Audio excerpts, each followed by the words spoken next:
Welcome friends, welcome to best global jobs. வெளிநாட்டு வேலைக்கு ஆசையுள்ள அனைவருக்கும் நம்பிக்கை அளிக்கும் ஒரு யூடியூப் சேனல். 2026 ஜெர்மனியில் என்ன மாதிரியான ஸ்கில்டு வேலை வாய்ப்புகள் வரலான்னு எக்ஸ்பர்ட் சொல்லியிருக்காங்க. ஸோ அதை தான் இந்த இடத்துல நம்ம பார்க்க போறோங்க. ஏன்னா ஸ்கில்டு வேலை வாய்ப்புகளுக்கு 2026 ஜெர்மனியில் வந்து பார்த்தீங்கன்னா மிகப்பெரிய ஒரு தேவை வரலாம் அப்படின்னு கணிச்சிருக்காங்க. மேலும் அந்த ப்ளூ கார்டு வீசான்னு சொல்லக்கூடிய இந்த வீசாக்கு கீழே என்ன மாதிரியான வேலை வாய்ப்புகள் வந்து பார்த்தீங்கன்னா 2026 வரலாம்ங்கிற ஒரு கணிப்பும் இருக்குங்க. ஏன்னா இந்த ப்ளூ கார்டு வீசாவை வச்சு நீங்க சட்டப்படி அங்க வாழவும் முடியும், குடியுரிமை வாங்குறதுக்கான வாய்ப்புகளும் இருக்குங்க. இது இல்லாம உங்க ஃபேமிலியை கூட்டிட்டு போறதுக்கான வாய்ப்புகளும் இருக்கு. இது பேஸ்ட் ஆன் என்ன ஜாப் செய்யறோம் அப்படிங்கறத பொறுத்து, என்ன சம்பளம் வாங்குறோம் அப்படிங்கறத பொறுத்தும் இருக்கு. அப்ப இந்த வீடியோல ஜெர்மனியில 2026 வரக்கூடிய டாப் 5 ஸ்கில் ஜாப்ஸ் என்னென்ன, மேலும் அதற்கான சம்பள விவரங்கள், என்னென்ன அனுபவம் உங்களுக்கு தேவைப்படும், மேலும் இதற்கான தகுதிகள் என்னென்ன அப்படிங்கறத ஸ்டெப் பை ஸ்டெப் ப்ரொசீஜரோட நம்ம கிளியராகவே இந்த வீடியோல பார்க்கலாம். வாங்க குயிக்கா வீடியோக்குள்ள போகலாம். பார்க்கறதுக்கு முன்னாடி EU ப்ளூ கார்டு அப்படிங்கிறது உங்களுக்கு தெரியலன்னா ஒரு சின்ன அவுட்லைன் மட்டும் கொடுக்குறேன். பொதுவாக இந்த யூரோப்பியன் யூனியன்ல இருக்கக்கூடிய நாடுகள்ல குறிப்பா ஜெர்மனி போன்றவற்றில் ஸ்கில்டு வேலை வாய்ப்புகளுக்கு அழைக்கக்கூடிய ஒரு வீசா அப்படின்னு கூட சொல்லலாங்க. மேலும் இதை ஒரு குடியுரிமை திட்டம் அப்படின்னு கூட சொல்லலாம். இந்த வீசா பேஸ் பண்ணி இங்க குடியுரிமையும் வழங்குறதுக்கான வாய்ப்புகள் இருக்குங்க. இதுல என்னென்ன நன்மைகள்னு பார்த்தா கொஞ்சம் ஈஸியா கிடைக்கக்கூடிய ஒரு வீசான்னு கூட சொல்லலாங்க.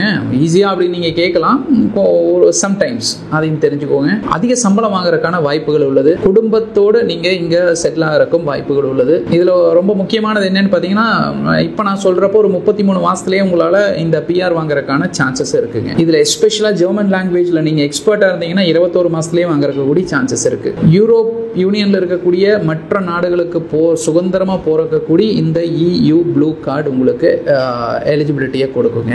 இப்போ நான் சொன்னது ஒரு அவுட்லைன் தான். இதுல ஒரு சில மாற்றங்கள் அப்டேஷன் வந்துட்டே இருக்கலாம். இப்போ நான் சொன்னப்போ இந்த விஷயம் இப்போ வந்து அமல்ல இருக்குங்க, அதையும் தெரிஞ்சுக்கோங்க. மேலும் EU ப்ளூ கார்டுடைய டீடைல்ஸ் வேணும்னா ஆன்லைன்ல போய் பார்த்து தெரிஞ்சுக்கோங்க. இல்ல சார் எக்ஸ்க்ளூசிவா எனக்கு ஒரு வீடியோ போடுங்க அப்படின்னு கேட்டீங்கன்னாலும் அதிகமா இந்த வீடியோக்கு லைக் பண்ணுங்க, கமெண்ட்லயும் போஸ்ட் பண்ணுங்க. முடிஞ்ச இதுக்கான எக்ஸ்க்ளூசிவ் வீடியோவும் நாங்க போட ட்ரை பண்றோம். பொதுவா 2026 இந்த EU ப்ளூ கார்டு சம்பந்தப்பட்ட வேலைகள், அதோட ஸ்கில்டு ஜாப்ஸ் அப்படின்னு எடுத்தோம் அப்படின்னா உங்களுக்கு இந்த இன்ஜினியர்ஸ்ங்க, பொதுவா ஓவராலா எல்லா இன்ஜினியர்ஸுக்கும் வந்து பாத்தீங்கன்னா ஓரளவுக்கு வேலை வாய்ப்புகள் வரலாம் அப்படின்னு சொல்லி எக்ஸ்பர்ட்ஸ் வந்து சொல்றாங்க. இந்த இன்ஜினியர்ஸ் இல்லாம எக்ஸ்க்ளூசிவா எடுத்தா IT அனலிஸ்ட், இவங்களுக்கும் வந்து பாத்தீங்கன்னா ஓரளவுக்கு நல்ல வேலை வாய்ப்புகள் வரலாம் அப்படின்னு சொல்லி எக்ஸ்பர்ட்ஸ் கணிச்சிருக்காங்க. அண்ட் எவர்கிரீன் ஜாப்னு சொல்லக்கூடிய ரெஜிஸ்டர் நர்சஸ்ங்க, இது வந்து பாத்தீங்கன்னா கடந்த ஒரு 3-4 ஆண்டுகள்ல ஓரளவுக்கு நல்ல ஒரு பூமிங் இண்டஸ்ட்ரியா இருக்குங்க. இந்த நர்சஸ் வந்து பாத்தீங்கன்னா அதிக வேலை வாய்ப்புகள் இருந்துகிட்டே இருக்கு. அதனால 2026 வந்து பாத்தீங்கன்னா இவங்களுக்கு ஓரளவுக்கு அதிகமான வேலை வாய்ப்புகள் ஏற்படுறதுக்கு நிறையவே சான்சஸ் இருக்குன்னு சொல்றாங்க. இது இல்லாம எலக்ட்ரீஷியன்ஸ்ங்க, இவங்களும் வந்து பாத்தீங்கன்னா EU ப்ளூ கார்டுக்குள்ள வருவாங்களான்னு கேட்டீங்கன்னா பேஸ்ட் ஆன் த சேலரிங்க, சேலரியோட ஸ்லாப் அப்படிங்கிறது இருக்கு, த்ரெஷ்ஹோல்ட் இருக்கு. அதனால அதையும் தெரிஞ்சுக்கோங்க.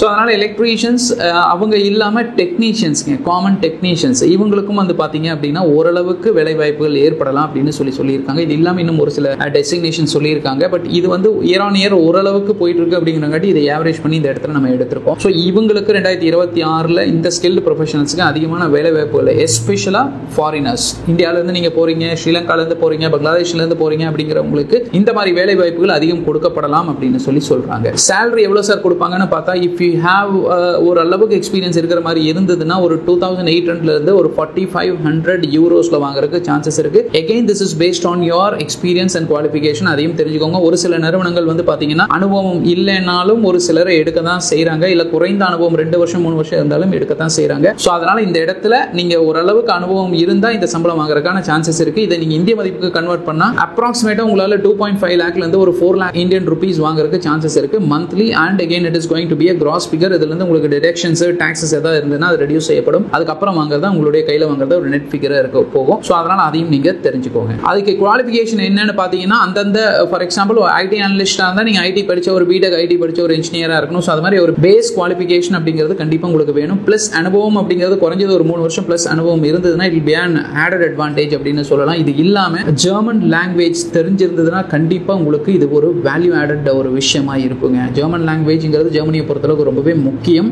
எல்லாமையும் ஐடியில் இருக்கக்கூடிய இன்ஜினியர்ஸ் ஒர்க் பண்ணுறாங்க. பட் ஸ்டில் ஜெர்மன் தான் போகணும்னு நீங்கள் நினச்சிட்டிங்கன்னா ஜெர்மன் கண்டிப்பாக தெரிஞ்சுக்கோங்க. ஏன்னா ரொம்பவே உங்களுக்கு ஈஸியாக வேலை வாய்ப்புகள் கிடைக்கிறதுக்கான சான்சஸ் இருக்குது 2026 பொறுத்தளவுக்கு. ப்ளூ கார்டு பெனிஃபிட்ஸ் அப்படிங்கிறது ரொம்பவே முக்கியம் இந்த இடத்துல நம்ம பார்க்கணும். ஏன்னா உங்களுக்கு ஃபேமிலியை டிபெண்டாக யாரையாவது கூட்டிகிட்டு போகலாம், ஃபேமிலியை கூட்டிகிட்டு போகலாம், உங்களுக்கு PR வாங்குறதுக்கான சான்சஸ் இருக்குது. ஸோ இதெல்லாம் ஒரு பெனிஃபிட்ஸ்னு சொல்லலாம். ஏன்னா EU கண்ட்ரீஸ் வந்து பார்த்தீங்கன்னா அதுக்குள்ளே ட்ராவல் பண்ணுறதுக்கான சான்சஸ் உங்களுக்கு கிடைக்கும். அதாவது ஃப்ரீயாக ட்ராவல் பண்ணுறதுக்கான சான்சஸ் கிடைக்கும், ஃபேமிலி வீசாக்கான சான்சஸ் கிடைக்கும். இதெல்லாம் ஓகே சார், எப்படி சார் அப்ளை பண்ணலாம் அப்படின்னு கேட்டால், ஏதாவது ஜாப் போடுறது இருக்கா, நான் வந்து இந்தியாவில் உட்காந்துருக்கேன், இல்லை நான் ஸ்ரீலங்காவில் உட்காந்துருக்கேன், என்னால் இங்கே உட்காந்து அப்ளை பண்ண முடியும். Yes, you can apply from your home country. அதை நீங்கள் தெரிஞ்சுக்கோங்க. எந்த ஒரு மேன் பவரோட கன்சல்டன்சியில் ஒரு ஏஜென்ட்டோட உதவி இல்லாமல் தாராளமாக உங்களால் பண்ண முடியும். ஏன்னா இந்த வீடியோட மேக்கிங் மோட்டிவே அதுதான். Without the help of any man power consultancy or agent that you can apply directly from your home or the home country. நீங்களே உங்களால் எப்படி இண்டிவிஜுவலாக அப்ளை பண்ண முடியுங்கிறக்கான வீடியோஸ் தான் இதோடைய மோட்டிவ் அப்படின்னு தெரிஞ்சுக்கோங்க. மேலும் என்ன ஜாப் போர்ட்டல்ஸ்னு பார்த்தா ரொம்ப பாப்புலராக இருக்கக்கூடிய மேக் இட் இன் ஜெர்மனி. முடிஞ்சா இந்த இடத்துல டிஸ்பிளே பண்ணுறேன், நீங்கள் பார்த்து தெரிஞ்சுக்கோங்க. அடுத்தது எவர்கிரீன் ஸ்டெப்ஸ்டோன் சொல்லக்கூடிய ஒரு ஜாப் போர்ட்டல் நீங்கள் எடுத்துக்கலாம். அண்ட் பாப்புலர் லிங்க்டின், இதையும் நீங்கள் எடுத்துக்கலாம். LinkedIn Germany. இதில் நீங்கள் வந்து பார்த்தீங்கன்னா பொதுவாக ஜெர்மனிக்கு போனோம் அப்படின்னா உங்களோட ரெஸ்யூமே ஜெர்மனியோட ரெக்ரூட்டர்ஸ் ஜெர்மனியோட எம்ப்ளாயிஸ் என்ன மாதிரி எக்ஸ்பெக்ட் பண்ணுறாங்கிறதுக்கு தெரிஞ்சுட்டு நீங்கள் அதுக்கு தகுந்த மாதிரி கஸ்டமைஸ் பண்ணிக்கோங்க. கஸ்டமைஸ் பண்ணிட்டு நீங்கள் அனுப்புனா மட்டும்தான் you'll get ரெஸ்பான்ஸ் அப்படின்னு தெரிஞ்சுக்கோங்க. ஏன்னா you may be sitting in India some of the country and அந்த கண்ட்ரிக்கு உங்கள் ஹோம் கண்ட்ரிக்கு தகுந்த மாதிரி உங்கள் ரெஸ்யூமே வந்து நீங்கள் டிசைன் பண்ணி வச்சிருப்பீங்க, தட் இஸ் கஸ்டமைஸ் பண்ணி வச்சிருப்பீங்க. But it not work out. அதையும் நீங்கள் தெரிஞ்சுக்கோங்க.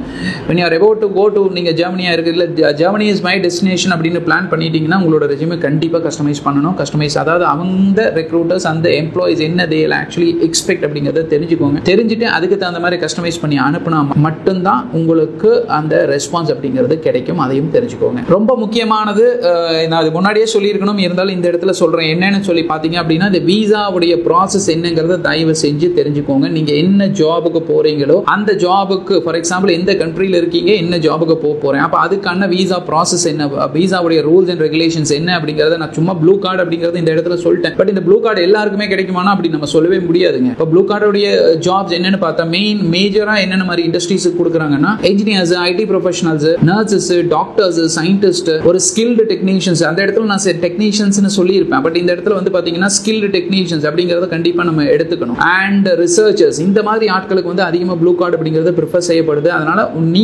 நீங்க போகக்கூடிய ஜாப் இந்த ப்ளூ கார்டோட லிஸ்ட்ல இருக்காங்கிறதையும் பார்த்துக்கோங்க. பார்த்துட்டு ப்ளூ கார்டோட பெனிஃபிட்ஸ் உங்களுக்கு அப்ளை ஆகுமா அப்படிங்கிறதையும் தெரிஞ்சுக்கோங்க. தெரிஞ்சுட்டு அதுக்கப்புறம் நீங்க ஜாபுக்கு ட்ரை பண்ணுங்க. ஏன்னா விசாவோட ரூல்ஸ் அண்ட் ரெகுலேஷன்ஸே தெரியாம நம்ம பாட்டுக்கு ஏதோ இதுல நம்ம போந்த மாதிரி நம்ம பாட்டுக்கு வேகா நீங்க அப்ளை பண்ணீங்க, அதாவது பிளாங்கா நீங்க அப்ளை பண்ணீங்கன்னா கண்டிப்பா உங்களுக்கு ரெஸ்பான்ஸ் வரக்கான சான்சஸ் குறைவு தான். அதனால ஜெர்மனி தான் போனோம் அப்படின்னா எந்த ஜாப் போறோம், அதாவது உங்களுக்கு அதுல எக்ஸ்பீரியன்ஸ் என்ன, உங்க குவாலிஃபிகேஷன் என்ன, அதுக்கு என்னென்ன விசாஸ் எல்லாம் எனக்கு அப்ளை ஆகும், என்னென்ன விசாலாம் தட் ஐ கேன் அப்ளை அப்படிங்கிறதையும் தெரிஞ்சுட்டு அதுக்கப்புறம் ப்ரொசீட் பண்ணுங்க. அப்பதான் உங்களுக்கு ஈஸியா ரெஸ்பான்ஸ் வரக்கான சான்சஸ் இருக்குங்க. ஸோ இத்தனை தகவல்களும் வந்து பாத்தீங்கன்னா எங்களோட வெப்சைட் www.altechinformation அப்படிங்கிற வெப்சைட்ல கிளியரா நாங்க இந்த இடத்துல டிஸ்ப்ளே பண்ற கொடுத்துருக்கோம். ஸோ அதில் ஸ்டெப் பை ஸ்டெப் ப்ரொசீஜரோட இந்த ஜெர்மனி மட்டும் இல்லாம நிறைய கண்ட்ரீஸோட ஜாப் இன்ஃபர்மேஷன் அந்த இடத்துல உங்களுக்கு கன்சாலிடேட்டடா கொடுத்துருப்போம். ஃப்ரீக்வெண்டாகவும் இந்த வெப்சைட்டை அப்டேட் பண்ணுவோம். அதனால அதில் போய் பார்த்தீங்கன்னா you'll get much information, a bunch of information நம்ம சொல்லலாங்க. ஸோ மேலும் உங்களுக்கு வேறு ஏதாவது தகவல்கள் தேவைப்பட்டதுன்னா இந்த ஜெர்மனி சம்பந்தமா இருந்ததுன்னா கமெண்ட் பாக்ஸ்ல போஸ்ட் பண்ணுங்க. முடிஞ்ச அளவுக்கு எவ்வளவு சீக்கிரம் முடியுமோ அவ்வளவு சீக்கிரம் ரிப்ளை பண்றோம். ஃப்ரெண்ட்ஸ், இப்போ வரைக்கும் வீடியோ பொறுமையா பார்த்ததுக்கு thank you so much for watching this video.